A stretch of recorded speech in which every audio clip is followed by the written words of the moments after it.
comptant environ plus de 5 millions de personnes porteurs de la maladie de la drépanocytose dans le monde, soit environ plus de 300 000 naissances chaque année. Chers tous, bonjour ou bonsoir selon l'heure à laquelle vous allez suivre cette séquence.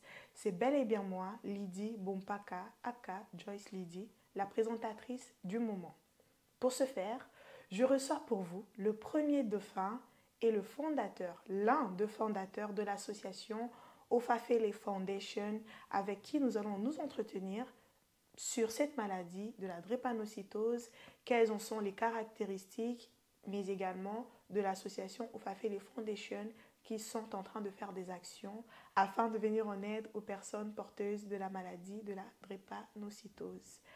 Chers tous, encore une fois, bienvenue dans cette émission. Prenez place et savourez ce moment. Il est né le 14 février d'une certaine année. Il a obtenu un baccalauréat en scientifique, dans la filière scientifique, et après cela, il a réalisé des études en médecine et s'est spécialisé en imagerie médicale. Il s'appelle Blaise Matabobine Ofafele, que nous accueillons chaleureusement. Bonjour Blaise. Bonjour. Bienvenue. Merci beaucoup, je suis très heureux d'être là. Comment vous allez? Je vais très bien, merci vous. Oui, je vais très bien également, par la grâce de Dieu. Blaise, vous êtes le dauphin, le premier dauphin de Mister RDC International 2023. Oui. Comment s'est passée cette aventure? Alors, moi, en tout cas, ça s'est très bien passé. C'était beaucoup d'entraînement et c'était beaucoup de travail aussi personnel, que je devais prouver certaines choses à moi-même. Donc, finalement, ça a été un peu rude, mais c'est vraiment une très belle expérience. Vous avez développé un esprit compétitif? Oui, exactement. Après, c'était toujours dans la bienveillance. On s'entraidait tous entre nous, mais bon, il fallait qu'on était là pour gagner, effectivement. Bien Donc, évidemment. on a développé quand même un esprit compétitif, mais dans la bienveillance. Dans la bienveillance, et d'ailleurs nous en profitons pour féliciter le Mister RDC International, Joël Mpingui. Exactement. Donc toutes nos félicitations Joël pour cette démarche, cette victoire. Et bravo à toute l'équipe, Mister Miss RDC International, mais aussi à l'association Les Enfants de Maman Violette, qui sont les parrains de Mister RDC International.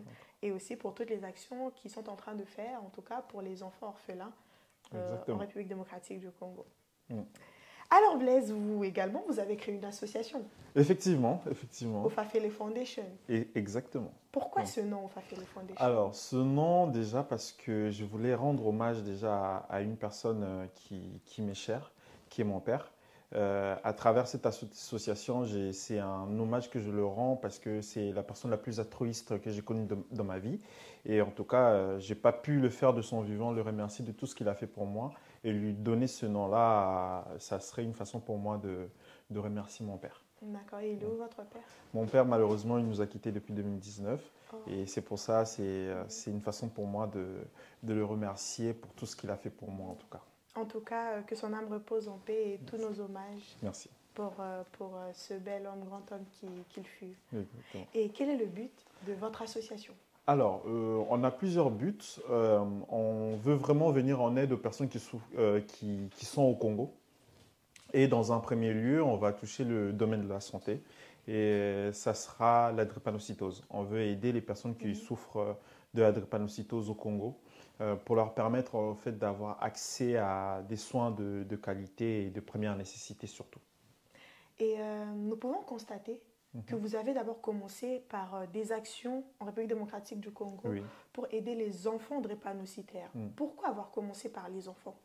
Alors, pourquoi avoir commencé par les enfants? Parce qu'aujourd'hui, on a un taux de morbidité des enfants qui souffrent de cette maladie qui est vraiment à un pic. Et c'est une urgence. C'est une urgence et on s'est dit, en fait, on va commencer par là. On sait où est-ce qu'on veut aller, mais on ne peut pas attendre pour commencer parce qu'il y a une urgence médicale qui s'est faite et malheureusement, dans le monde, en fait, on ne fait pas attention à cette maladie. Et nous, on s'est dit qu'il faudrait qu'on commence quelque part. Et peut-être avec nos actions, nous pouvons aussi éveiller la conscience des autres. Et par exemple, en République démocratique du Congo, nous parlons plus des enfants SS. et on n'entend pas vraiment le terme de drépanocytose. Ouais. Est-ce que c'est la même chose? Est-ce que vous pouvez aussi, par la même occasion, Mhm. nous expliquer les caractéristiques de la drépanocytose, qui est une maladie génétique? Exactement. Alors, pour répondre à la première question, effectivement, SS, c'est communément appelé comme ça souvent au Congo, Mhm. mais c'est la drépanocytose. C'est pour signifier les personnes qui souffrent de la drépanocytose. Il faut savoir que la drépanocytose, c'est la première maladie génétique au monde, mais on n'en parle pas du tout. Contrairement à d'autres maladies qui existent, je ne dis pas qu'il y a une maladie qui vaut plus que l'autre, mais la drépanocytose devrait quand même mériter une certaine attention. Et les caractéristiques de cette maladie, c'est on peut toutefois le détecter dès la naissance de l'enfant si si on fait des tests pour savoir. Et il y a plusieurs signes et tu ne peux pas avoir des signes distincts comme ça physiquement, Mhm. mais la personne qui est malade le sent. Donc, ça veut dire qu'il va faire des crises vaso-occlusives, il est sujet à des infections, cette personne peut être sujet à des AVC, même des enfants. Ces personnes-là sont sujets des syndromes thoraciques aigus. En fait, quand tu as la drépanocytose, tu t'exposes à plusieurs difficultés médicales qui fait qu'en fait, en plus de cette maladie-là, tu as un panel d'autres choses qui vient l'accompagner pour te rendre la vie difficile. D'ailleurs, on a pu voir dans les images, hein, lors de vos actions en République Mhm. démocratique du Congo, que les parents se plaignent de manque des moyens financiers, Ouais, exactement. de ce fardeau-là, de consacrer tout le temps, du temps en tout cas pour accompagner ces enfants. Et avec l'association OFAFEL, quelle est votre vision justement pour ces familles? Alors, notre vision, en fait, c'est que on veut d'abord lever les tabous sur cette maladie-là, parce que c'est une maladie, en fait, qui les gens devraient en parler ouvertement et les gens aussi devraient connaître, en fait, ce que c'est. Même il y a des parents qui ont des enfants drépano, mais ils ne savent pas exactement ce que c'est. Et quand tu ne sais pas quelque chose, tu ne pourras pas prendre soin de la personne. Beaucoup, il y a des superstitions, c'est que les gens ils se disent cet enfant-là, c'est un sorcier parce qu'à chaque fois que papa a son salaire, il tombe malade. En fait, quand tu ne connais pas la maladie, en fait, tu traumatises l'enfant. Déjà, on aimerait être dans l'apprentissage de la maladie auprès des personnes qui sont malades et des personnes qui ne sont pas malades et auprès des proches des malades. Aussi, un accompagnement médical. Ça veut dire que leur donner des soins de première nécessité pour les protéger des crises. Parce que quand tu es drépano, en fait, tu fais plusieurs crises. Si on peut déjà t'aider à prévenir ces crises-là, ça fait que tu pourras avoir une vie normale ou en tout cas qui sera moins difficile. Et aussi la prise en charge psychologique. Ça, c'est quelque chose qu'on néglige beaucoup. La prise en charge psychologique auprès des parents des malades. Là, lorsqu'on a fait notre première action, moi, en tout cas, ce que j'ai retenu dans ce que ces femmes-là ou ces messieurs-là disaient, c'est que, en fait, on est là, on souffre. On souffre autant que les enfants souffrent physiquement de cette maladie-là. Nous, on souffre psychologiquement parce qu'en fait, on veut que notre enfant puisse courir comme les autres enfants. On veut que notre jeune garçon, notre adolescent de 15 ans puisse aller s'amuser avec ses potes, faire les choses que les gens ouais, voilà, les gens de son âge font, au lieu de se retrouver tout le temps à l'hôpital, tout le temps en train de chercher des médicaments, à prendre soin de la personne aussi. Parce que en dehors de ça, les parents aussi, ils ont leur vie entre deux personnes à part entière, en dehors des enfants. Donc c'est pour ça que nous voulons vraiment agir sur ces trois axes-là. L'apprentissage, l'aide matérielle médicamenteuse et aussi l'aide psychologique. Merci beaucoup, Blaise. Que Dieu vous bénisse en tout cas Amen. pour cette vision et cette mission. Et nous pouvons constater que l'Afrique est quand même un grand foyer des personnes porteuses de la drépanocytose. Avez-vous une explication claire par rapport à cela? Nous ne retrouvons pas que l'Afrique, Oui. mais nous retrouvons également les Antilles, mais aussi les populations méditerranéennes. Oui, exactement. Oui, ce qu'on dit souvent, c'est que des fois même les gens disent communément c'est la maladie des Noirs ou la maladie des afro-descendants. Et effectivement, je vais pas refaire l'histoire de l'esclavage, etc. Il y a eu des déportations des populations qui fait que la maladie, elle s'est un peu répandue dans le monde, mais elle est beaucoup plus axée dans la population noire. On est sujet à cette maladie-là. Il il y a plusieurs facteurs qui peuvent rentrer en jeu, qui sont scientifiques. Il y a tout ce qui est, on va dire la mutation génétique, les brassages génétiques et même aujourd'hui, il y a un rapport qui s'est fait avec le paludisme par rapport à la drépanocytose qui fait que voilà, la population africaine, elle est entre guillemets, comme vous avez dit tout à l'heure, le foyer de cette maladie-là. Et aussi, c'est peut-être si aujourd'hui elle continue à persister encore, c'est parce que elle est vraiment oubliée, parce que elle n'atteint pas l'Occident, Où en sont comme les on peut dire. recherches alors? Voilà. Alors, les recherches aujourd'hui, les recherches avancent, mais pas à la manière dont ils devraient être faits. Aujourd'hui, cette maladie-là, elle est connue depuis des années et normalement, on devrait trouver un traitement qui permette à tout le monde d'avoir accès à cette maladie. Il y a des recherches qui sont faites sur la thérapie génique.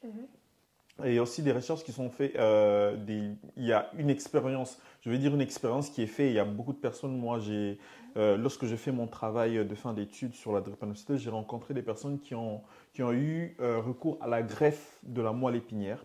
En fait, quand on te fait la greffe de la moelle épinière, en fait, on change ton système sanguin. Parce que c'est une maladie qui, je ne l'ai pas expliqué tout à l'heure, mais c'est une maladie c'est une maladie du sang, pour le dire clairement.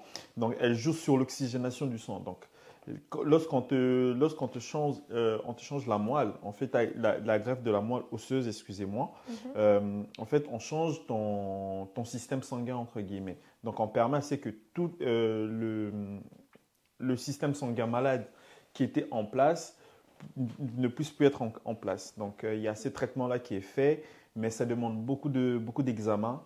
Et aussi, il faut que tu puisses trouver une personne compatible dans la fratrie.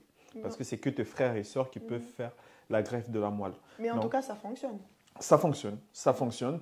Mais ce n'est pas c'est pas tout le monde qui a accès à ce traitement-là. Par manque de moyens financiers ou il y a d'autres raisons qui expliquent Oui, par manque de moyens financiers parce qu'on sait qu'en Afrique, les soins ne sont pas gratuits. En France encore, il y a un système médical, il y a un système social qui permet aux personnes de pouvoir avoir accès. Mais quand j'ai fait mes recherches, ça coûte extrêmement cher. Ça coûte extrêmement cher. Et, environ alors, je veux dire enfin, 100 000 euros à peu près. 100 000 euros à peu près, parce qu'il faut que la personne fasse de la chimiothérapie, il puisse être dans des chambres stériles pendant un certain moment, on doit faire de la radiothérapie, on irradie tout son corps pour tuer toutes les cellules qui pourraient être. En fait, il y a cet aspect financier-là, aussi il y a l'aspect psychologique parce que tu es vraiment, en fait, tu es en voie de guérison, mais tu es quand même malade parce que quand tu fais de la chimiothérapie, la radiothérapie, ça t'épuise énormément. Mais malheureusement, ce n'est pas tout le monde qui a accès à ça et j'espère en tout cas que dans l'avenir, tout le monde aura accès à ça en tout cas. Nous espérons également et en tout cas tous nos encouragements en tout cas aux familles ayant des personnes porteuses de cette maladie. On sait que ce n'est pas facile. Et nous aimerions justement savoir, Blaise, de quoi l'association Ofafele Foundation a besoin maintenant afin de mener à bien votre mission. Alors, Ofafele Foundation a besoin des médicaments surtout, tout ce qui est antidouleur. Tout ce qui est antidouleur. Si vous regardez la vidéo sur nos réseaux sociaux, les parents ils ont parlé vraiment des médicaments pour permettre en fait de gérer les douleurs. Parce que les personnes vraiment qui souffrent de cette maladie souffrent énormément de douleurs. Et donc des antidouleurs, tout ce qui est antalgique, etc., mais aussi des antibiotiques. Et en tout cas, on va dire en général des médicaments pour permettre à ces personnes-là de vivre mieux. Et aussi, nous avons besoin d'une aide aussi psychologique, des professionnels de santé qui pourront nous aider aussi à mieux gérer ces personnes-là, à mieux gérer ces enfants malades, pour leur faire comprendre aussi qu'ils sont malades, mais ce n'est pas ça qui devrait leur arrêter. En fait, ça devrait leur pousser à aller plus loin, à se battre en fait contre cette maladie, à la repousser au maximum. Et au final, nous avons aussi besoin d'une aide financière parce que les médicaments, il faut les acheter, les soins médicaux, il faut les payer. Il y a des médecins qui font un travail formidable, mais malheureusement, il faut acheter du matériel, il faut payer ces personnes-là, c'est très compliqué. Donc, on a besoin aussi beaucoup d'aide financière qui va nous permettre en fait de payer des soins médicaux pour ces personnes-là. En tout cas, bon courage. Et si vous également, vous voulez aider, apporter, donner en tout cas, donner des dons financiers ou matériels, vous pouvez, comment on peut vous contacter, Blaise? Alors, sur nos réseaux sociaux, c'est ofafele.foundation. Qui s'affiche juste là en bas. Voilà. On est sur Facebook, on est sur Instagram, on est sur TikTok. Et sur ces pages-là, vous allez trouver en fait les moyens pour pouvoir nous aider. On a un lien PayPal avec une cagnotte pour permettre en tout cas, faire vos dons financiers. Si vous voulez nous aider en nous donnant des médicaments, vous pouvez nous contacter par mail, c'est ofafele.foundation@gmail.com. Avec cette adresse mail, vous pouvez nous contacter pour on prenne un rendez-vous pour pouvoir récupérer les dons. Et aussi, on a mis en place des numéros à Kinshasa pour pouvoir aussi obtenir de dons à Kinshasa directement. Sur nos réseaux sociaux, tous sont affichés là-bas. D'accord, merci beaucoup. Et est-ce que Ofafele Foundation est seulement basée, je vais dire, sa sphère d'activité est limitée seulement à Kinshasa? Alors non, elle n'est pas limitée seulement à Kinshasa. Elle est, comme moi je suis en France, on travaille aussi en France. C'est vraiment, je vais dire, c'est une association internationale parce que les membres de notre association et même les membres du conseil administratif, ils sont un peu partout dans le monde. Moi, je suis en France, il y en a qui sont à Kinshasa, il y en a un qui est au Maroc, il y en a un qui est en Chypre, il y en a un qui est aux États-Unis. Donc, on essaie vraiment de travailler aujourd'hui avec les réseaux sociaux, on peut travailler à distance. Voilà. Mais les activités se font principalement à Kinshasa et aussi en France. Là, on va commencer à mettre en place certaines choses pour permettre aussi aux personnes qui sont en France de pouvoir nous aider. Donc, on travaille entre Kinshasa et Paris, en parallèle.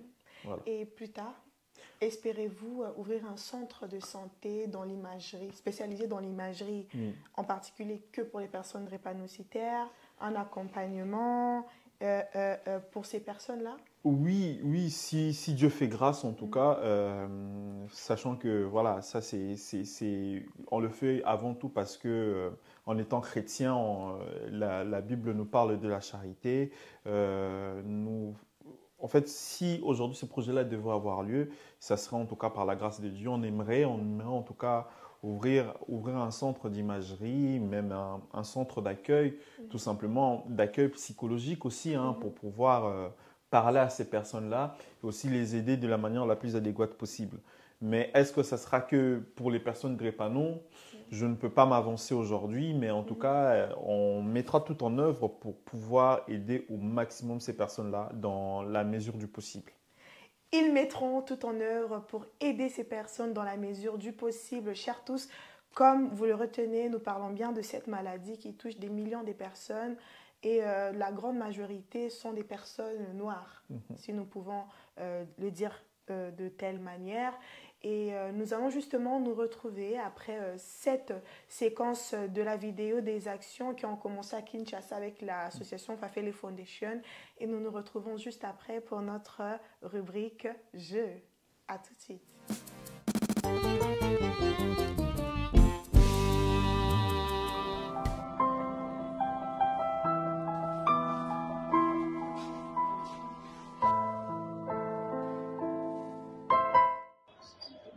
On nous laisse la charge, nous les mamans, seules, de s'occuper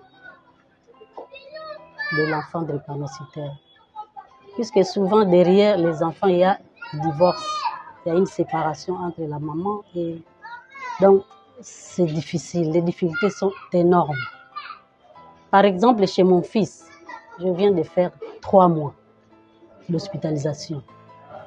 Sur ces 3 mois, il reçoit les antidouleurs 4 heures après. Donc, disons, après 4 heures, il a des douleurs. Donc, s'il faut donner les médicaments à 6 heures, il faut répéter à 10 heures, 14 heures. Et par injection, il faut au moins dépenser, si ce n'est pas 10 000, alors 15, puisqu'il y a des antidouleurs, les antibiotiques. Il faut acheter les gants, tout ça. Ça pèse, je vous assure, ça pèse. D'ailleurs, j'ai même la facture ici. Hein? On n'a pas encore préconisé la sortie. Mais dis-moi, pour que j'ai une idée, ça pèse. En dehors de cela, il y a des bons des labos, des examens des labos. Il y a des prescriptions à chaque tour de salle. On nous prescrit les médicaments. Bon, ça pèse, mon cher. Au début, ce n'était pas tellement grave. Hein. Bon, il tombait malade, j'allais à l'hôpital, 5 jours, on rentre. Mais je vous dis, la salle 2 mois dans l'hôpital général. À ça qui crise, à ça même AVC. Ce béquille. Il marchait comme l'autre, mais maintenant, tu vois, il se promène avec le béquille.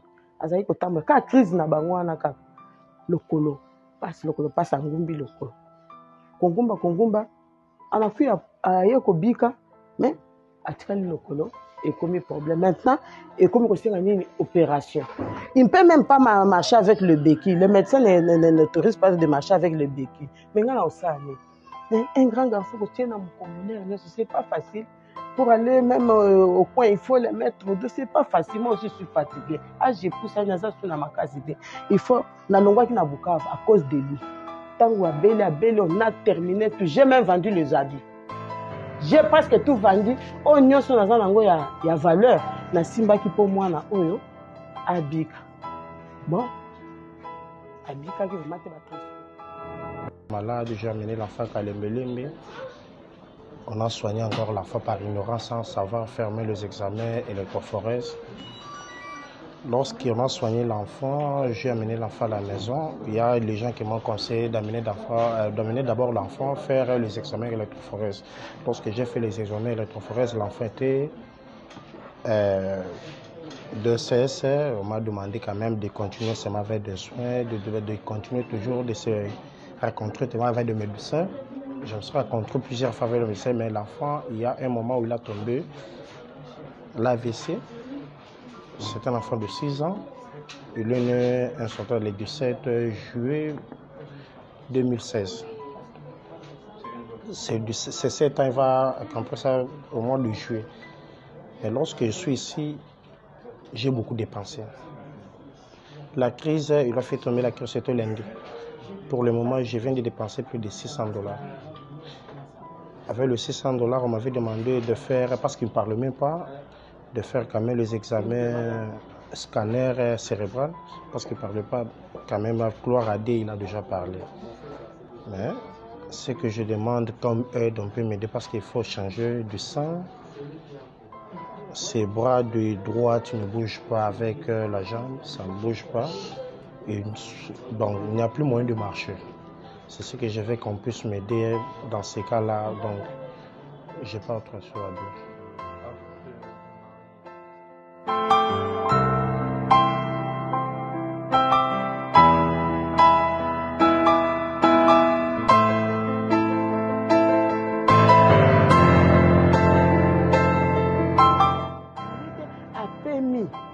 douleur wana ekatani bao baza na poto wana baza bato biso mpe toza na bato toza na nzoto lokola bango bana bayokaka mpe mpasi lokola bango bosunga biso surtout na bakisi ya douleur bamakolo bajeune garçon regarde moi un beau garçon boye sikoyo aya kotikala azotambola te mpo na nini bamoyen nde ezangi ceux qui ont des moyens namoni moninga moko tozalaki na ye tozalaki na mwana ndenge akendaki Afrique du Sud au moment où je vous parle mwana na azotambola mais nga yanga aza kaka na et puis babeki wana nga mo nde na pesi médecin soki amoni atomboka sikoyo azotomboka nga asali je ne peux pas nani faire le miracle.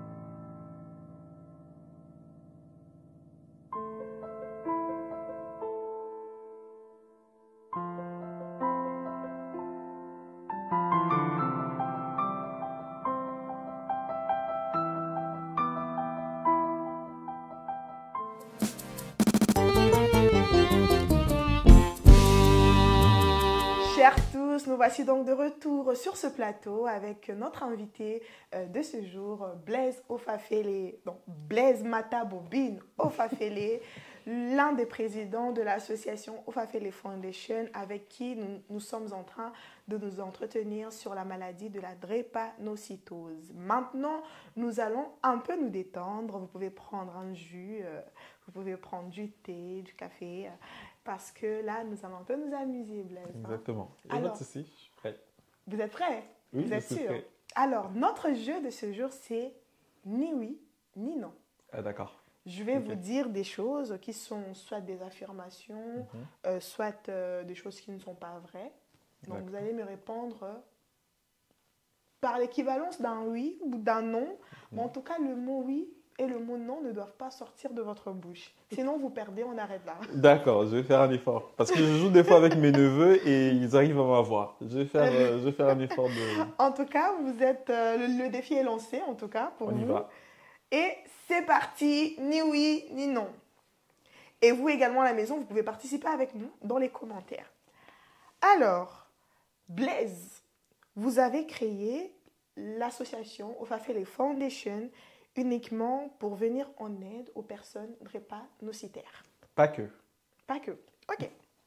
Blaise a été élu premier dauphin ministère RDC International 2023. Exactement. Ça va. Blaise est marié ou fiancé? Ni l'un ni l'autre. Ni l'un ni l'autre. Ok.